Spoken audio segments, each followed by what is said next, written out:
안녕하세요. 결혼한 지 1년을 겨우 채우고 이혼을 하게 된 여자입니다. 3년 동안 매일 보다시피 하며 연애한 사람인데 막상 결혼식을 하고 이혼까지는 1년밖에 걸리지 않았네요. 그 짧은 시간 동안 저에겐 참 많은 일이 있었는데요. 도대체 어떤 일들이 이혼까지 몰고 가게 되었는지 기가 막힌 사연 함께 해주실래요? 남편과는 소개팅으로 만난 사이였어요.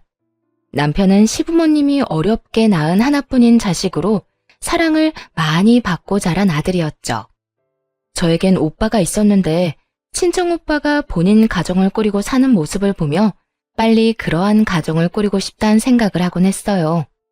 늘 새언니가 우선이고 조카에겐 다정한 친구 같은 오빠의 모습을 보며 저런 남편을 만나고 싶다고 생각하곤 했죠. 그래서 남편에 대한 기대치의 기준은 언제나 친정 오빠였어요. 그러는 와중에 만나게 된 사람이 남편이었고 3년이란 긴 연애를 하는 동안 남편은 이상형에 가까운 모습이었어요. 3년을 한결같이 말이에요. 그렇게 생각했기 때문에 결혼까지 하게 되었는데 막상 결혼을 하고 나니 달라도 너무 다른 사람이더라고요. 아니, 마치 아예 모르는 사람과 결혼을 한 것 같더군요.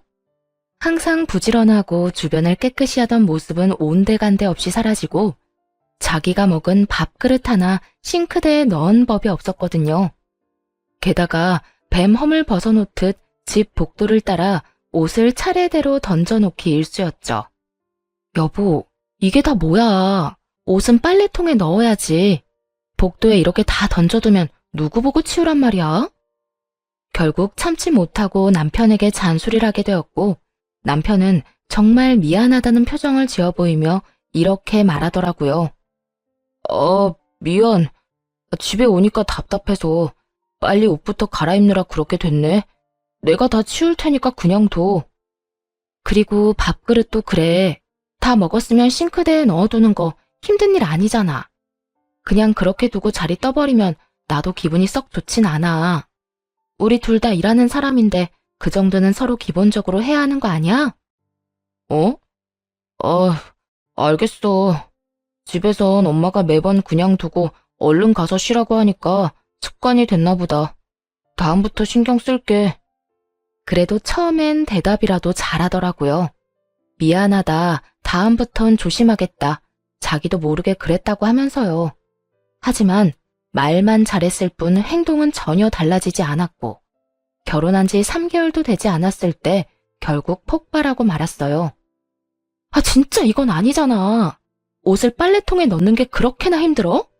양말은 침대 밑에 던져놓고 이건 왜 또 여기저기 던져놓는 건데? 신고 입었던 거라 그렇게 숨겨두면 냄새가 얼마나 나는 줄 알아?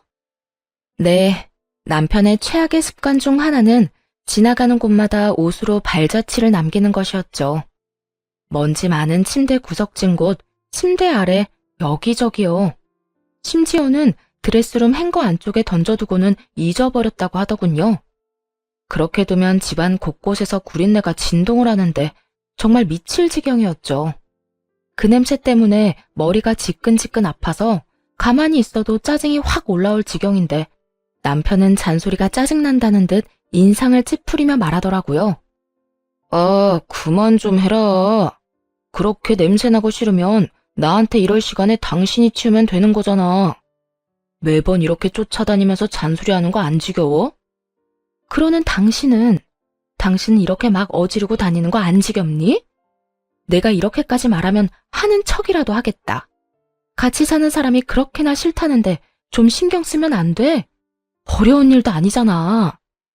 어려운 일도 아니니까 당신이 좀 해. 그러면 되잖아. 그렇지 않아도 요즘 회사 일로 피곤해 죽겠는데 이러한 사소한 일로 사람 좀 괴롭히지 마. 나라고 좋아서 이러는 줄 알아? 당신 계속 그런 식으로 나오면 나도 집안일 안 할 거니까 그런 줄 알아. 나? 그냥 하는 말 아니야? 앞으론 정말 아무것도 안 할 거니까 집 쓰레기장으로 만들 거 아니면 알아서 잘하란 말이야. 마음대로 해라. 쓰레기장 되면 당신이 답답하지 내가 답답할까 봐. 난 오히려 잔소리 안 들어도 되고 좋으니까 알아서 해. 남편이 지나간 자리는 그 후로도 엉망이 되기 일쑤였고, 눈에는 눈, 이에는 이라고 저도 집안일에서 손을 놔버렸죠. 빨래를 해도 딱 제 것만 했고 밥도 차려주지 않고는 저 역시 밖에서 밥을 먹고 들어와 버렸어요. 남편은 그러거나 말거나 신경도 쓰지 않더라고요. 이때껏 생활하던 그대로 생활을 지속했으니 일주일도 되지 않아 집안은 개판이 되었네요. 그때쯤 되자 마땅히 입을 옷도 없는 듯 하더군요. 부재라도 반성을 하고 치우는 모습이라도 보였다면 그쯤하고 함께 치워줬을 텐데요. 남편은 반성할 생각이 전혀 없는 것인지 개판인 집으로 시모를 불러들이더라고요. 저녁까지 해결하고 집으로 돌아갔는데 개판인 집 한가운데 시모가 서 있어서 얼마나 놀랐는지 모릅니다. 너 집안 꼴은 이따위로 어질러 놓고 회사 갈 마음이 생기더니? 네가 아무리 일을 한다고 해도 결혼을 했으면 주부야. 시간 날 때마다 쓸고 닦아도 모자랄 판국에 집안 꼴이 이게 도대체 뭐니? 이런 집에서 살다간 없던 병도 생기지 않겠니? 거기에다 너 요즘 집에서 밥도 안 차려주고 빨래도 안 해줘서 우리 아들 제대로 먹지도 못하고 입을 것도 없어서 냄새나는 옷 입고 출근했다고 하던데. 너 그따위로 굴 거면 회사 때려치우고 집에서 살림이나 하거라. 시모는 제가 오기만을 기다린 것인지 보자마자 폭격급으로 잔소리를 늘어놓더라고요. 집안을 개판으로 만든 사람이 누군데 저딴 식으로 말하는 것인지 짜증이 확 나더라고요. 어머님, 이 집 바닥에 널브러진 것들 중에 제 물건은 하나도 없어요. 전부 남편 거라고요. 쓴 물건은 제자리에 두고 입은 옷은 빨래통에 넣으라고 그렇게 말해도 들어주질 않길래 똑같이 하지 않은 것뿐이에요. 어지르는 사람 따로 있고 치우는 사람 따로 있는 건 아니잖아요. 그러니까 지금 너는 내 아들이 이렇게 만들었으니 너는 아무 잘못도 없다 라는 말을 하고 싶은가 본데, 누가 했든 간에 주부가 집을 치워야 하는 건 당연한 거야. 그러니까 잔말 말고 얼른 집이나 치워. 제가 집에서 노는 사람도 아니고 어머님도 말씀하셨다시피 저도 회사에 다니고 있어요. 그런데 왜 집안일은 저만 해야 하나요? 그게 왜 당연한 건가요? 절대 그렇게 살고 싶진 않네요. 힘들게 일하고 들어와서 남편 뒤만 졸졸 쫓아다니면서 치우고 먹이는 짓 하고 싶지 않다고요. 그러면 어쩌자는 거니? 이대로 돼지우리 같은 집에서 살겠다. 이 뜻이야? 전 분명 남편한테 말했어요. 생활 습관 고치지 않는 이상 저도 집안일은 하지 않겠다고요. 큰 거 바라는 거 아니잖아요. 자기가 먹은 그릇 정도는 스스로 정리하고 밖에서 입은 옷은 빨래통에 담고 머물렀던 자리는 깨끗이 정리정돈하는 게 그렇게 어려운 건가요?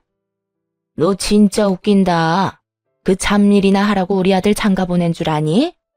우리 집에서도 그런 걸 시켜본 적이 없는데 네가 뭔데 우리 아들한테 그까짓 일들을 시켜? 제 기준에선 경악스럽기 그지없는 말을 당당하게도 하는 시모를 보고 있는데 왜 남편 놈의 생활 습관이 졌다고가 되었는지 알 것 같았어요. 시모는 우리 아들, 귀한 아들을 번갈아 말하면서 남편이 시댁에서 얼마나 고귀한 존재인지 강조해 대더라고요. 어머님, 저도 저희 집에선 하나뿐인 귀한 딸이에요. 저희 부모님도 이까지 집안일이나 뼈 빠지게 하라고 저 시집 보낸 거 아니라고요. 시모는 이 말이 끝나기가 무섭게 pot방귀를 끼며 이렇게 말하더라고요. 귀한 딸? 보작딸이 귀해봤자 아들보다 귀하겠니? 더는 긴 말하지 말고 얼른 청소하고 밥이나 차려와. 어느 정도 예상은 했지만 시모는 역시나 말이 통하는 사람이 아니더라고요. 막무가내로 자신의 가치관을 주입하는 것도 모자라 마치 전용 도움이라도 부려먹는 듯한 행동이더라고요. 그 순간 이런 생각이 들더군요. 여기서 밀리면 한평생 남편 뒤치다꺼리만 하며 살아야 한다고 말이에요. 그래서 시모와 남편에게 좀 더 강하게 나가기로 했죠. 제가 왜요? 전 하기 싫어요. 이 돼지우리가 정 보기 싫으면 어머님이 치우세요. 밥도 배고픈 사람이 알아서 챙겨 먹고요. 전 밖에서 든든하게 먹고 와서 생각이 전혀 없거든요. 자신이 불호령을 내리면 제가 벌벌 떨며 고분고분하게 굴 거라 생각한 모양이었나 봐요. 기죽은 기색 하나 없이 말하는 제 모습에 당황하는 걸 보면요. 이해 좀 보게. 너 지금 나한테 너희 집 청소나 하고 밥이나 해라. 이 뜻이니? 당신 제정신이야? 우리 엄마가 하라고 하면 할 것이지. 뭐? 엄마 보고 다 하라고? 당신 지금 우리 엄마 무시해? 우리 엄마가 우스워? 그렇지 않고서야 어떻게 하늘 같은 시어머니한테 이딴 식으로 굴 수가 있어? 당신이야말로 나 무시해서 이렇게까지 몰고 온 거 아니야? 난 그저 당신이 어지른 집, 당신 손으로 치우라고 한 것밖에 없어. 그런데 당신은 그것조차도 하기 귀찮아서 당신 엄마 부른 거잖아. 내 기 좀 죽여서 앞으로 편하게 살아보려고 말이야. 날 얼마나 무시하고 우습게 여겼으면 그딴 잔머리를 쓸 수가 있어? 뭐? 지금 잔머리라고 했어? 잔머리라고 했어. 하여튼 난 여기서 손가락 하나 까딱할 생각 없으니까 당신이 알아서 해결해. 어머님도 계시고 분위기도 이러니까 난 오늘 나가서 잘게. 어머님, 아끼시는 아들이랑 오늘 하루 좋은 시간 보내세요. 두 사람은 노발대발 화를 냈지만 다 무시한 채 집을 나와버렸네요. 집에 같이 있어봤자 밤새도록 싸울 것이 훤히 보였고 그렇게 의미 없는 싸움을 굳이 계속할 필요는 없었으니까요. 남편과 시모는 2시간가량 쉬지 않고 전화와 문자를 해댔어요. 그마저도 무음으로 해버렸고 호텔을 잡아 아주 푹 자고 회사에 출근했죠. 깨끗한 곳에서 손 하나 까딱하지 않고 쉬니 고작 몇 시간인데도 얼마나 좋았는지 모릅니다. 그렇게 다음 날이 되어 퇴근하고 집으로 돌아가니 집은 깨끗하게 청소가 되어 있었고 시모는 시댁으로 돌아갔는지 없더라고요. 잘한다. 유부녀가 외박이나 하고. 나 나가서 자라고 어머님 부른 거 아니었어? 난 또 어제 집에 오자마자 어머님이 사람을 몰아세우길래 당신이 나 나가라고 계획한 일인 줄 알았는데. 뭐라고? 당신 진짜 어제부터 말 이상하게 한다. 우리 엄마가 괜히 당신한테 그렇게 말했어? 당신이 생각해도 너무했잖아. 무슨 여자가 집안은 개판 5분 전으로 해놓고 신랑 입고가 롯 한 벌 없을 지경으로 집안일을 나 몰라라 해. 그런 꼴 보면 시어머니가 그 정도 잔소리할 수 있지.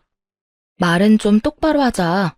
개판 5분 전 꼴이 싫었으면 당신이 안 어지럽혔으면 됐고 어지럽혔으면 당신이 치웠어야지. 옷도 똑같아. 세탁기 있겠다, 건조기 있겠다. 버튼만 누르면 다 되는 건데 그걸 왜 내 탓을 해? 당신 게으른 걸 탓해야지. 안 그래? 한마디도 지지 않고 받아쳐줬죠. 남편은 더는 참을 수 없다는 듯 고함을 지르더라고요. 야, 너 진짜 이렇게까지 할 거야? 무슨 여자가 고분고분한 맛이 없어.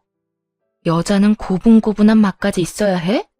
그러는 너는 고분고분해? 그리고 어디서 고함을 질러? 나는 고함 지를 줄 몰라서 안 지르는 줄 알아? 그 말을 듣고는 참지 않고 고함을 질러버리자 남편은 더 이상 말도 섞기 싫다는 듯 작은 방으로 들어가더라고요. 그 후 약속이라도 한 듯 말수가 줄었고 꼭 필요한 것이 아니면 대화는커녕 같은 자리에 있는 일도 없었네요. 그리고 여태껏 그렇게 잔소리를 해도 깨끗해지지 않던 집은 한바탕 소동이 일어나고 나서야 깨끗함을 유지하게 되었죠. 그만큼 남편이 집에서 지내는 시간이 적다는 뜻이기도 했고요. 사이가 나빠진 이후로 남편은 잠만 집에 와서 자기 시작하더라고요. 어떤 날은 제가 잠들기 전까지 들어오지 않는 날도 있었죠. 그렇게 별거 아닌 기분으로 지내던 어느 날, 남편의 전화를 대신 받는 일이 있었어요. 이중주차되어 있는 차를 좀 빼달라는 전화였죠. 그때 남편은 전날 먹은 술이 깨지 않아 시체처럼 자고 있었거든요. 하는 수 없이 차키를 찾기 위해 남편의 가방을 살펴보게 되었고 가방 속에서 비뇨기과 약을 보게 되었어요. 아무래도 이상하더라고요. 문제가 있다면야 방문할 수도 있다지만 또 다른 이유가 있을 거란 예감이 들었거든요. 그래서 차를 빼주는 김에 남편 차의 블랙박스를 살펴봤어요. 그리고 상상을 훌쩍 뛰어넘는 사실을 알게 되었죠. 저도 아는 친한 친구와 통화를 많이 했더라고요. 그리고 통화 내용에서 모든 것을 알게 되었네요. 바로 남편이 비뇨기과 방문했던 사실과 그 이유에 대해서 말입니다. 그래, 하준아. 나 지금 수술하고 나왔다. 와, 진짜 수술을 했어? 너도 참 대단하다. 수술까지 해서 바람 피우려는 너의 의지 존경한다, 존경해. 그런데 너 그러다 재수 씨한테 들키면 어쩌려고 그래? 내가 말하지 않으면 어떻게 알아? 날 데리고 병원에 가자고 할 것도 아니고 절대 몰라. 그래, 네가 알아서 하겠지 뭐. 그래서 또 언제 가려고? 다음 주쯤? 이번 주는 따로 봐야 할 사람이 좀 있어. 누구? 설마 저번에 말했던 비뇨기과 간호사? 그래, 그 간호사. 아니, 나 처음 상담받으러 갔을 때부터 연락이 오기 시작하더니 어제부턴 아예 노골적으로 커피 한 잔 사달라고 하더라니까. 나 유부남인 거 다 알면서 말이야. 내가 그만큼 마음에 들었단 뜻 아니겠어? 야, 너가 술집 아가씨 만나는 건 그러려니 했다마는 한 여자만 만나는 건 진짜 아닌 거 알지? 너 그거 외도야, 외도. 결혼한 지 얼마나 됐다고 벌써 딴 여자를 만나려고 그래? 나라고 이러고 싶어서 이러겠냐? 집에만 들어가면 내가 숨이 막혀. 빈 그릇 치워라, 옷은 빨래통 담아라, 물건 정리해라. 쫓아다니면서 잔소리하는데 진짜 이딴 결혼 물을 수만 있으면 무르고 싶다니까. 이런 와중에 담비처럼 다른 여자가 다가왔는데 너 같으면 딱 잘라 거부할 수 있겠냐? 그것도 간호사인데. 난 모르겠다. 네가 알아서 잘하겠지. 하여튼 걸리지만 마라. 걸리면 너 진짜 무사히 이혼 못해. 걱정하지 말라니까. 절대 안 걸려, 절대. 혹시나 다른 데서 애 생길까봐 정관 수술까지 했는데 들키겠어? 절대 안 들키니까 걱정 안 해도 돼. 남편은 총각 때부터 술집에 다닌 것도 모자라 결혼하고 난 후에도 계속 그래왔었나 보더라고요. 이젠 병원 간호사와 눈이 맞아 아예 외도를 저지르고 있었고요. 거기에다 정관 수술이라니 정말 기가 찼습니다. 손 귀한 집이라며 시모는 하루가 멀다 하고 아이를 낳으라 난리였는데 그 와중에 바람 피우려고 그딴 수술을 했다니 참 대단한 사람이다 싶었네요. 지 놀자고 대를 끊어먹는 자손이라니 대단할 수밖에요.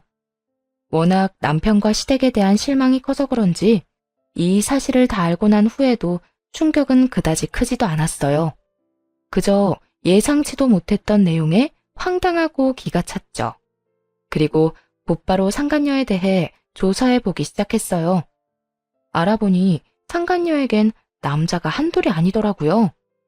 병원에 오는 손님 중 행색이 부유하다 싶은 남자들만 골라 접근해 사치를 즐기던 꽃뱀 같은 여자였어요. 그중 하나가 남편이었고요.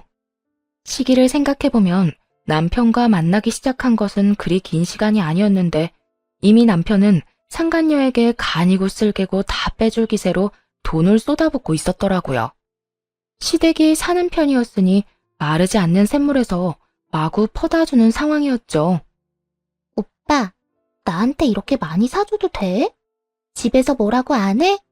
이렇게 많이 쓰다 와이프한테 들키면 어떡해. 다행히 집사람 집도 꽤 사는 편이라 돈 가지고는 간섭 안 해. 우리 생활비 빼곤 돈 관리도 따로 하거든.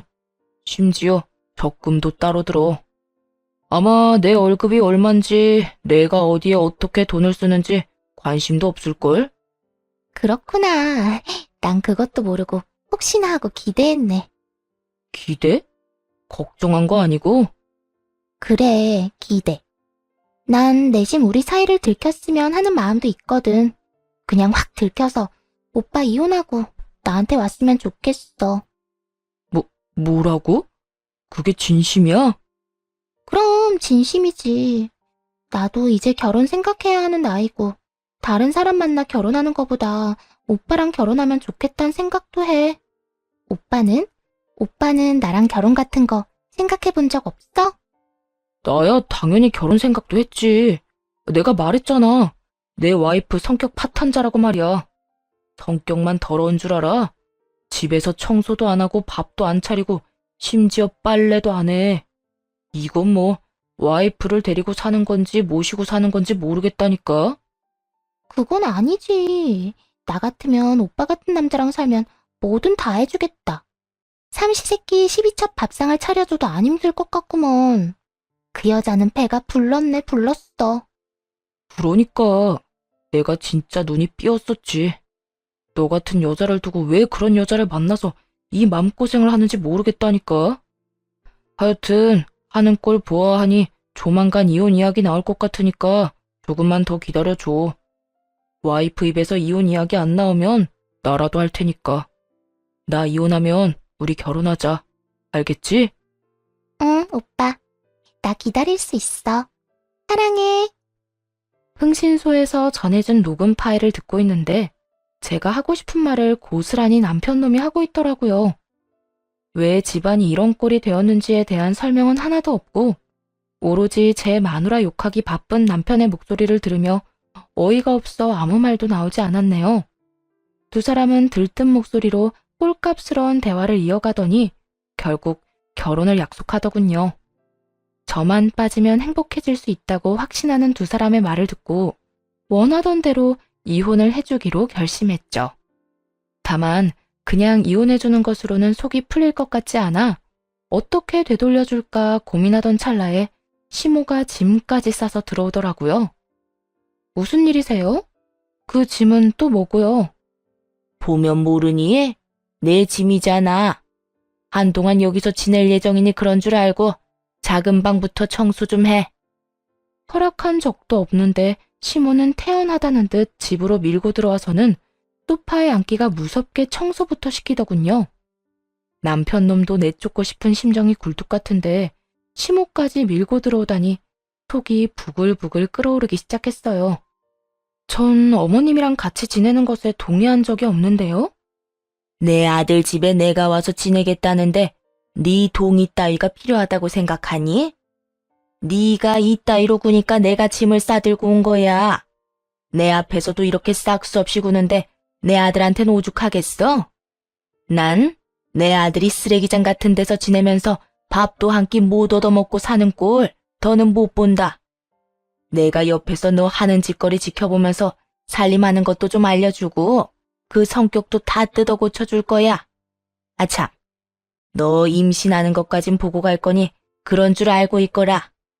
고작 시모와 며느리 관계가 된 것뿐인데 왜 저리도 무례하고 말도 안 되는 행동을 당당하게 해대는 건지 상식적으로 이해가 되지 않더라고요.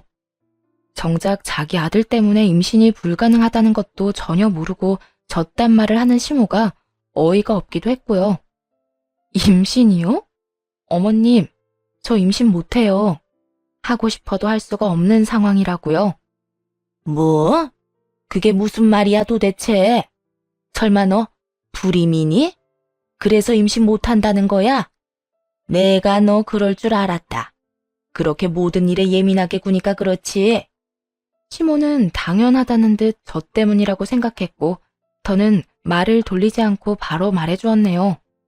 저는 지극히 정상인데 남편이 아기를 가질 수 없는 몸이라네요. 아니, 정확히는 아기를 가질 수 없게 몸을 만들었어요. 남편, 저도 모르게 정관수술 받았대요. 그래서 저희 임신 못해요. 뭐야? 수술? 내 아들이 왜? 미치지 않고서야 내 아들이 왜 그딴 짓을 해? 너 지금 없는 말 만들어내서 내 아들 모함하는 거지? 그런 거지? 시모는 부정하고 싶은 듯 거의 애원하다시피 대답을 요구하더라고요. 아니요. 제가 알아봤는데 진작 수술을 했더라고요. 그러니까 왜? 내 아들이 도대체 왜 그런 짓을 했단 말이야? 바람 피우려고요. 알고 보니까 이미 바람을 피우고 있던데요. 그것뿐인 줄 아세요? 없어도 들락날락하고 있었어요. 이 여자 저 여자 만나긴 해야 하는데 덜컥 임신이라도 할까봐 걱정한 모양이더라고요. 뭐라고? 바람을 폈단 말이니? 거기에다 뭐? 네, 어머님도 기가 막히시죠? 저도 기가 막히더라고요. 아무리 여자가 좋아도 그렇지 외도에 업소에 아주 바쁘게도 살았더라고요. 지금 만나는 여자는 글쎄 이뇨기과에서 만났다네요. 수술하러 가서 간호사랑 눈이 맞았더라고요. 그럴 리가 없어. 내 아들이 외도 같은 걸 저질렀을 리가. 시모는 믿을 수 없다는 듯 발악에 가까운 부인을 하더라고요. 하는 수 없이 남편의 외도 증거들을 보여주기 시작했고, 시모의 안색은 실시간으로 잿빛이 되어갔어요. 시모는 많이 충격을 받은 듯 했는데 그 이유가 따로 있더라고요. 이 녀석이 닮을 게 따로 있지. 이딴 것까지 자기 아비 닮아서는 이 씹어먹어도 모자랄 놈. 시모는 외도 사실을 처음 알았을 때 저보다도 더 분노하더니 남편에 대한 욕을 서슴없이 하기 시작했어요. 들어보니 소시적 시부가 외도를 많이 저지르고 다녔다고 하더군요. 심지어 아직까지 작은 집 오러가며 지내고 있다고 했어요. 시부의 상간녀는 딸만 셋인 반면에 시모는 아들을 낳았으니 그나마 이렇게 살 수 있었다고 하더군요. 어쩐지 이상하다 싶긴 했어요. 시부도 보통 성격은 아닌 듯한데 시모에게 꼼짝도 못하는 모습을 본 것이 한두 번이 아니었거든요. 그런 잘못을 저질렀고 현재도 진행 중이니 시모에게 납작 엎드려 살고 있었던 것이었죠. 한참을 남편과 시부를 욕하던 시모는 아차 싶었는지 대뜸 이렇게 말하더라고요. 도대체 넌 남편한테 얼마나 못했으면 바람이나 피웠겠니? 그러게 내가 시키는 대로 했으면 이런 꼴은 안 봤을 거 아니야.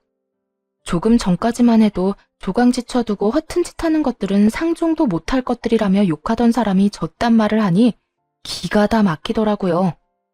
그러는 어머님은 뭘 얼마나 못했으면 아버님이 아직까지 두 집 살림을 하나요? 그래도 이 사람은 아직 살림은 안 차렸던데. 아버님은 살림까지 차리고 아직까지 그러는 걸 보니 어머님이 못해도 참 많이도 못했나 봐요. 너 지금 사람 약 올리니? 어머님은 저 약 올리려고 제가 얼마나 못했으면 남편이 바람을 피우냐고 물은 건가요? 아니잖아요. 저도 마찬가지예요. 얼마나 집안일도 못하고 여자로서 매력이 없었으면 아버님이 그렇게까지 습관적으로 바람을 피웠나 진심으로 궁금해서 묻는 거예요. 이 물음에 시모는 대꾸할 말이 없는지 씩씩거리며 노려보더라고요. 그리곤 한가득 챙겨왔던 짐을 풀지도 않더니 그대로 가지고 돌아가 버렸습니다. 그 후 시모에게 모든 이야기를 전해들은 남편이 집으로 와 양심도 없이 화를 내며 질책하기 시작하더라고요. 왜 시모에게 그딴 말까지 했냐고 말이에요. 당신 미쳤어? 내가 바람 피우는 거 알았으면 알았지. 왜 엄마한테까지 그딴 말을 전해? 미친 건 당신이네. 감히 지금 나한테 그딴 걸 따지고 싶어? 그딴 거라니. 당신 때문에 우리 엄마 자리 깔고 누워있다고. 어떻게 책임질 거야? 그걸 왜 내가 책임져야 해? 그러게 누가 허락도 없이 남의 집 쳐들어와서 여기서 산다느니 임신을 할 때까진 돌아가지 않을 거라느니 말도 안 되는 말 해대면서 사람 들들 볶으라고 했어? 아니, 애초에 당신이 밖에서 똑바로 하고 다녔으면 이런 일도 없었지. 어머님이 쓰러질 만한 행동은 혼자 다 하고 다녀놓고 왜 먼 사람한테 책임을 지래? 양심은 그 상간녀 집에 맡겨두고 왔니? 시모와 남편을 콕콕 집어가며 따지고 들자 남편은 진저리가 난다는 표정으로 이렇게 말하더라고요. 당신이 이러니까 내가 돈 주고 그런 데나 다니고 바람이나 피우고 돌아다닌 거야. 당신이 이따위로 사람 무시하고 가르치려 드는데 당신 같으면 당신이랑 살고 싶겠어? 왜 바람 피우거나 잘못 저지른 것들은 자기 잘못을 상대방한테 다 떠넘기는지 모르겠네. 그러고 나면 마음이 좀 편해져? 바람 피운 게 정당한 행동이 되는 것처럼 느껴져? 이유가 뭐든 적당히 좀 해. 당신이 그러면 그럴수록 더 못나 보이고 없어 보이니까. 뭐? 당신 진짜 말이면 단 줄 알아? 내가 진짜 당신 이혼녀 만들기 싫어서 웬만하면 이혼만은 안 하려고 했는데 안 되겠다. 우리 이혼하자. 난 더는 이딴 무시당하면서 살고 싶지 않다. 이혼만은 안 된다고 매달린 적도 없는데 남편은 마치 그런 적이 있었다는 듯 말하더라고요. 이혼은 이미 결정한 지 오래고 어떻게 이혼해야 잘 이혼했다 소문이 날까 고민하는 제 앞에서 말이죠. 어이가 없어서 웃음이 다 나더라고요. 누가 이혼녀 되는 게 무섭대? 나 이혼 환영이야. 이거 왜 이래? 나 진짜 진심으로 당신이랑 이혼할 거라 이야기하는 거야. 홧김에 하는 말이 아니라 진짜 진심이라고. 그래도 괜찮아? 아닐 텐데. 당신이 나랑 이혼할 수 있을 리가 없잖아. 야, 너 그 정도 착각이면 병이야, 병. 네가 밖에서 그딴 짓거리를 하고 다니는 걸 다 알았는데 내가 미쳤다고 너랑 계속 살겠어? 내 인생에서 미친 짓은 너랑 결혼한 거 하나로도 차고 넘쳐. 그러니까 이혼해. 소송 당연히 할 거고 상간녀 소송까지 할 거니까 네 간호사 여자친구한테도 꼭 전해주고. 남편 놈은 참 멍청하게도 상간녀 소송까지는 생각지도 못한 것 같더라고요. 상간녀 소송이란 말에 크게 화를 내기 시작했거든요. 미쳤어? 뭘 해? 상간녀 소송? 그거 하기만 해봐. 내가 너 위자료 한 푼 안 주고 이혼해버릴 거니까. 알겠어? 그게 네 마음대로 다 될 것 같으면 법은 왜 있겠니? 앞으로 네가 뭘 생각하든 나와 관련된 일에선 네 뜻대로 되는 일은 절대 없을 테니까 그런 줄 알고 썩 꺼져. 그렇게 행패를 부리는 남편을 집에서 쫓아내버렸습니다. 그 후 전 남편에게 높은 위자료를 청구해 소송까지 가게 만들었어요.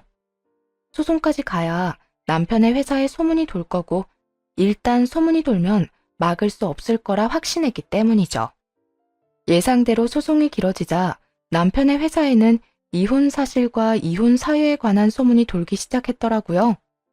남편이 전 남편이 될 때쯤엔 회사 내 개미 새끼 한 마리도 이혼 사유를 알 정도로 소문이 나 본욕을 치르고 있다고 하더군요.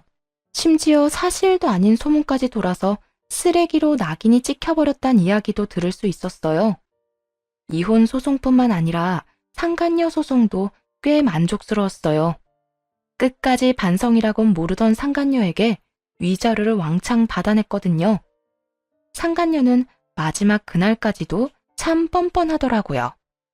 이제 다 끝났죠? 돈은 오빠한테 다 받아서 줄 테니까 조금만 기다려요. 아참, 우리 곧 결혼할 거니 앞으로 우리 오빠한테 절대 연락도 하지 말고요. 혹시나 연락이라도 하는 날엔 역으로 상간녀 소송 해버릴 테니 그런 줄 알라고요. 여자한테 환장해서 가정도 버리는 놈, 이젠 줘도 안 가지니까 너 알아서 하고 돈이나 똑바로 넣어. 그리고 내가 경험자로서 하는 말인데 네 예비 남편 관리 똑바로 해. 그거 병이라 절대 못 고치거든? 아마 또 병 도지는 날이 올 거니 잘 관찰하면서 살아. 참나, 그렇게 말하면 누가 겁먹을 줄 알아요? 우리 오빠는 나밖에 모른다고요. 지금도 봐요. 단박에 댁 버리고 나한테 오는 거. 앞으로 그런 일은 절대 없을 거니까 본인 인생이나 걱정하며 살라고요. 그래, 두고 보자. 그 핏줄이 과연 여기에서 멈출 수 있을지 말이야. 그 핏줄이라니, 그게 무슨 말이에요? 그것까지 내가 말해줄 의무가 있어? 정 궁금하면 네 시어머니한테 물어보든가. 상간녀는 그게 무슨 뜻이냐며 끈질기게 물고 늘어졌지만 끝까지 말해주지 않고선 돌아와 버렸네요. 그 후 얼마 지나지 않아 상간녀와 전 남편의 결혼 소식이 들려오더라고요. 결국 상간녀는 돈을 펑펑 잘 쓰던 전 남편과 살기로 한 것이었죠. 그런데 결혼만 뜻대로 했을 뿐 나머진 상간녀의 뜻대로 되지 않은 듯 하더라고요. 시집살이를 한다는 소식이 들려왔으니까요. 상간녀의 고생이 훤히 보이던 어느 날, 늦은 밤 전 남편에게 전화가 왔더라고요. 전 남편인 줄 알았다면 받지 않았을 텐데 모르는 번호로 오기도 했고 잠결에 전화를 받았죠. 나야, 자고 있었어? 지금 시간이 몇 시인데 이 시간에 당연히 자고 있지. 할 말 있으면 빨리 하고 끊어. 나 요즘 너무 힘들어, 여보. 당신이랑 살 때는 우리 엄마가 지나치다고 생각한 적은 없었는데 요즘에 우리 엄마는 내가 생각해도 너무 이상해. 하루가 멀다고 집사람 괴롭히면서 시집살이 시키는 건 기본이고 집사람 병원까지 찾아가서 진상 부리고 난리가 났다고. 어디가 아프셨겠지. 그래서 다른 병원 갈 바엔 며느리 있는 병원 가서 매출이라도 올려주자 싶으셨나 보지. 아니, 도대체 비뇨기과에 엄마가 받을 치료가 뭐가 있어? 그냥 집사람 곤란하게 하려고 그런 거지. 그 덕에 우리 집사람 병원에서도 나오고 하루 종일 집에서 엄마한테 괴롭힘 당하다 보니까 이젠 나를 들들 볶아대기 시작하는데 미칠 지경이라고. 거기에다 우리 엄마 나 정관 수술한 거 뻔히 알면서 임신 빨리 하라고 닥달까지 한다고. 도대체 왜 그러는 거야? 전 남편은 미친 것이 확실한지 전 시모가 진상을 부리는 이유에 대해 진지하게 물어오더라고요. 그걸 왜 나한테 물어? 난 진짜 이해가 안 돼서 묻는 건데 이 시간에 나한테 하소연하고 싶어서 전화한 거야? 아니면 정말 네 엄마가 왜 그러는지 궁금해서 전화한 거야? 이유가 뭐가 됐든 간에 나한테 전화해서 이러는 건 아니지. 너랑 나랑 이혼한 거 몰라? 거기에다 넌 그 상간녀랑 결혼까지 했고 말이야. 너랑 이혼할 때 그 상간녀가 그러더라. 너랑 연락하다가 걸리면 나한테 상간녀 소송한다고. 나 상간녀 소송 걸리면 네가 변호사 비용이라도 줄 거야? 난 그냥 너무 답답하니까 네가 생각나서 그래서 연락해 본 것뿐이야. 엄마는 분명 내가 정관 수술한 것도 알 건데 집사람한테 임신 타령하는 것도 이해가 안 되고 분가시켜줄 능력이 되는데도 굳이 시집살이 시키면서 우리 괴롭히는 것도 너무 힘들고 답답해서. 아버님이 여자 때문에 그 고생을 시켰고 지금도 그러고 있는데 너 같으면 아들이 상간녀랑 붙어 사는 꼴이 예쁘게 보이겠어? 생각이 있는 거야 없는 거야. 그리고 너 아직도 정관 수술한 거 원래대로 안 돌려놨니? 이제 새로운 마누라도 얻었겠다. 임신 걱정할 필요도 없지 않니? 그게 그럴 만한 이유가 있어. 전 남편은 말끝을 흐리며 두루뭉술한 말로 대답을 대신하더라고요. 설마 벌써 다른 여자를 만나고 다니는 것인가 생각하던 그 순간 수화기 너머로 앙칼진 여자의 목소리가 들려왔어요. 오빠, 전화 그만하고 한잔해. 나 앉혀놓고 자꾸 다른 여자랑 전화할 거야? 아, 좀 가만히 있어봐. 통화 마무리만 하고. 설마가 사람 잡는다더니 남편은 재혼한 지 얼마 되지도 않았는데 또 업소를 다니고 있는 모양이었어요. 피는 물보다 진하다더니 어떻게 닮아도 저런 짓까지 닮았나 싶었어요. 아, 또 업소 다니나 보네? 그게 스트레스를 너무 많이 받아서 기분 전환 겸 왔어. 뭐 이제 당신이 내 마누라도 아닌데 왜, 또 바른 말만 쏙쏙 골라야 되면서 닭다리라도 하려고? 바른 말이었단 걸 안다니 놀랍긴 하네. 그런데 말이야, 난 이제 네 인생에 훈수 두고 싶지도 않아. 막말로 뭐 하고 어떻게 사는지 난 별로 궁금하지도 않거든. 그냥 그러고 살아. 이 여자 저 여자 하고 살다 보면 너한테 꼭 맞는 그런 여자 만나는 날이 있겠지. 그날이 올 때까지 돈은 돈대로 쓰고 인생은 인생대로 낭비하면서 잘 살아. 넌 무슨 말을 그렇게 해? 이럴 땐 그냥 많이 힘들었겠다. 좋은 날이 있을 거다 힘내라. 이런 말 좀 해주면 안 돼?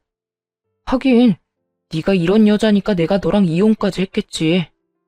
그래, 나 이런 여자니까 다신 나한테 연락도 하지 마.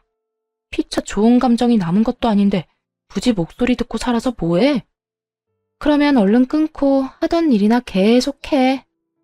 그렇게 여자에 미쳐버린 전 남편의 전화를 끊어버리고 조금의 고민도 없이 시모에게 전화를 걸었어요. 네가 이 시간에 무슨 일이냐? 그러게요. 저도 다신 통화할 일 없을 거라 생각했는데 살다 보니까 이런 날이 다 오네요. 특히나 이런 이유로 전화하게 될 줄은 전혀 예상하지 못하긴 했어요. 무슨 소론이 이렇게나 길어? 얼른 할 말이나 하거라.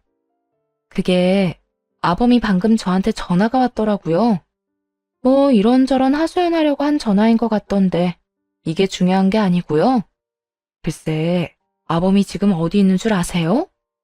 어디에 있길래 이 호들갑인 거야? 지금 또 업소인가 보더라고요. 옆에서 오빠, 오빠 하는 소리가 끊기지 않고 들리던데요. 며느리 데리고 얼른 가보세요. 이참에 현장 급습해서 그 버릇 단단히 고쳐놔야 하지 않겠어요? 뭐야? 너 거짓말 아니지? 제가 이런 걸로 거짓말해서 뭐 하겠어요? 얼른 가보긴 하세요. 그 인간 자주 다니던 곳 아니까 문자로 주소랑 보내드릴게요. 전화를 끊자마자 전 시모에게 주소를 보냈고 시모와 상간녀가 전 남편을 찾아가 한바탕 난리가 났었다는 소문을 들을 수 있었습니다. 그 후 전 남편은 상간녀에게 이혼을 당한 것도 모자라 시모에게도 쫓겨났다고 하더라고요. 외도의 외자만 들어도 지긋지긋했던 시모가 결국엔 하나뿐인 아들마저 내쳤던 것이죠. 전 남편은 2번의 이혼이 회사에 소문이 나 결국 회사를 그만두게 되었고 상간녀는 평생 직장이 될 것이라 믿었던 병원에서 전 시모 때문에 쫓겨나 버렸으니 둘 다 앞으로의 날이 참 고단하겠다는 생각이 드네요. 그렇게 더는 그 집 식구들의 소식은 들을 일이 없을 거라 생각했는데 3개월쯤 지났을 때 폐인꼴을 한 전 남편이 회사 앞으로 찾아왔더라고요. 남들은 퇴근할 시간에 술 냄새가 풍겨오는 걸 보니 인생 막장을 달리고 있다는 것을 굳이 묻지 않아도 알 것 같더라고요. 넌 내가 지겹지도 않니? 하소연한다고 전화하고 고민 상담하고 싶다고 전화하고 이번엔 또 무슨 일로 찾아왔는데? 그게 여보, 나 너무 힘들어. 나 이혼한 이야기 들었어? 이혼하고 집에서도 쫓겨났다고. 나 회사도 그만두고 집에서도 쫓겨나서 돈도 없고 사는 게 너무 힘들어. 그래서 나보고 어쩌라는 건데? 그때 네가 말한 것처럼 불쌍하다, 참 많이 힘들겠다. 그런 말이라도 해주길 바래? 그런 건 아닌데 나 지금 고시원에서 지내고 있거든? 그래서 하는 말인데 전셋집이라도 얻을 돈 좀 빌려주라. 나 고시원에서 도저히 못 살겠어. 그렇다고 월세집 얻기엔 월세를 감당하지 못할 것 같고. 당신 위자료 받은 거 많잖아. 그거 좀 빌려줘. 내가 취업만 하면 대출 받아서 바로 갚을게. 응? 돈을 맡겨놨다고 생각하는 것인지 참 당당하게도 돈을 요구하더라고요. 지금 돈을 빌려주면 다신 찾아오지 않겠다는 말까지 하고 말이에요. 당연히 싫다고 했고 전 남편은 바로 태세를 전환하며 화를 내기 시작했어요. 너 진짜 내가 이런 말까진 안 하려고 했는데 내가 이 꼴이 된 게 누구 때문인데? 네가 그날 우리 엄마한테 연락하지만 않았어도 이런 일은 없었잖아. 네가 그렇게 다 일러 바치는 바람에 나 이혼까지 당하고 집에서도 쫓겨난 거라고. 그러니까 네가 책임져. 책임지라고. 나 이대로는 절대 못 가. 돈을 빌려주던가. 그게 싫으면 나 당신 집 가서 같이 살 거야. 알겠어? 너 진짜 미쳤구나. 네가 뭔데 우리 집에 와서 살아. 헛소리 작작하고 얼른 꺼져. 지금 당장 사라지지 않으면 경찰에 신고할 거야. 경찰? 그래, 부를 수 있으면 불러. 어차피 고시원에서 사는 것도 힘들었는데 깜빵 가서 살면 되겠네. 거기선 월세도 안 들고 좋겠어. 역시 미친놈은 미친놈이더라고요. 말도 전혀 통하지 않았고 모든 잘못을 남에게 전가하기 바쁜 못나디 못난 미친놈 말이죠. 전 남편은 제가 절대로 신고까진 못할 거라 확신하는 듯 비아냥대고 있었고 그래서 보란듯이 바로 경찰에 신고해버렸어요. 그랬더니 신고를 하자마자 도망치기 바쁘더군요. 꽁지 빠지게 도망가는 꼴을 보니 속이 다 후련하더군요. 그 후 전 남편에겐 접근 금지 명령이 떨어졌고 다시 찾아오는 일은 없었습니다.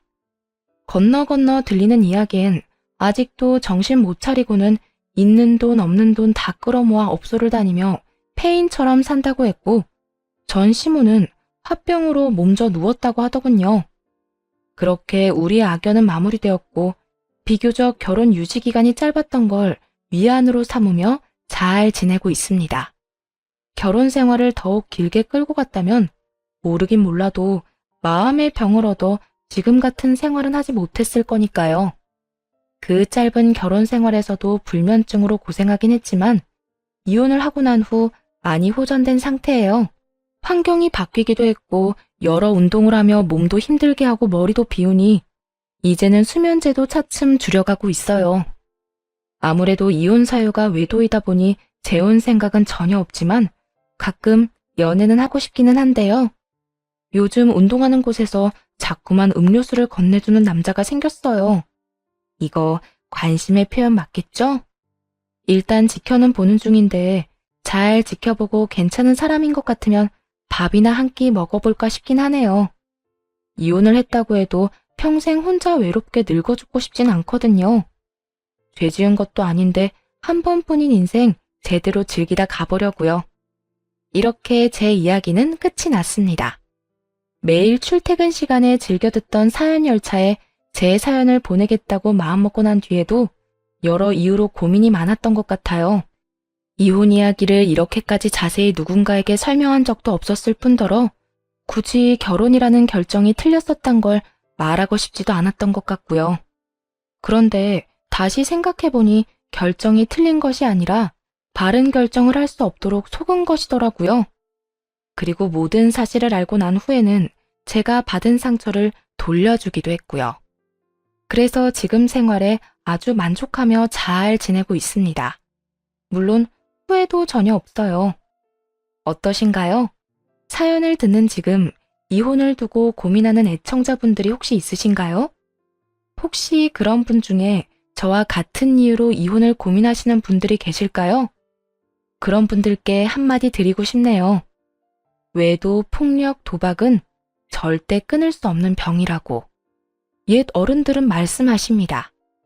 아무리 세상이 바뀌었다고 해도 이것만큼은 옛 어른들의 말씀이 옳지 않을까요? 그러니 지금이라도 고민은 그만하시고 도망치세요. 자신의 인생을 갉아먹는 짓은 더는 하지 마시라고요. 우리 모두 부디 행복합시다. 긴 글 함께 해주셔서 감사합니다.